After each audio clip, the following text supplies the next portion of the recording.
హైదరాబాద్లోని బీజేపీ రాష్ట్ర కార్యాలయంలో ఆదివారం జరిగిన పదాధికారుల సమావేశం రాజకీయ వర్గాల్లో ప్రధాన చర్చనీయాంశంగా మారింది. దాదాపు 2 గంటల పాటు కొనసాగిన ఈ సమావేశంలో పార్టీ కీలక నేతలు పాల్గొని రాబోయే జూబ్లీహిల్స్ ఉప ఎన్నికతో పాటు రాష్ట్ర వ్యాప్తంగా జరిగే లోకల్ బాడీ ఎన్నికలపై వ్యూహాత్మక చర్చ నిర్వహించారు. సమావేశానికి రాష్ట్ర అధ్యక్షుడు, జిల్లా ఇన్ఛార్జీలు, మండల సమన్వయకర్తలు, ప్రధాన కార్యదర్శులు హాజరయ్యారు.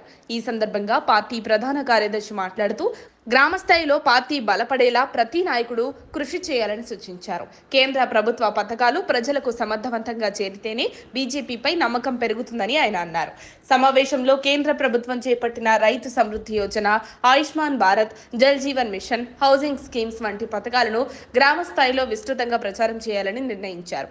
ప్రతి గ్రామంలో బూత్ కమిటీలు, పంచాయతీ స్థాయి సమన్వయ బృందాలు ఏర్పాటు చేయడమే కాకుండా మోదీ మిత్ర బృందాల ద్వారా ప్రజలకు పథకాల వివరాలు, వాటి లబ్ధిని వివరించే ప్రణాళిక సిద్ధమైంది. రాబోయే లోకల్ బాడీ ఎన్నికల్లో అభివృద్ధి, పారదర్శకత, ప్రజాసేవ అనే 3 ప్రధాన అంశాలను ముందుకు తీసుకువెళ్లాలని బీజేపీ నిర్ణయించింది. కేంద్ర నిధులతో జరుగుతున్న పనులు, ప్రజా సంక్షేమ పథకాల వివరాలు ప్రజలకు తెలియజేయడానికి ప్రత్యేక ప్రచార బృందాలు నియమించనున్నారు. అలాగే బీఆర్ఎస్, కాంగ్రెస్ పార్టీలపై వ్యూహాత్మక విమర్శలు చేసే దిశగా కూడా చర్చ జరిగింది. ప్రతి బూత్ స్థాయిలో సమన్వయం అవసరమని నేతలు సూచించారు.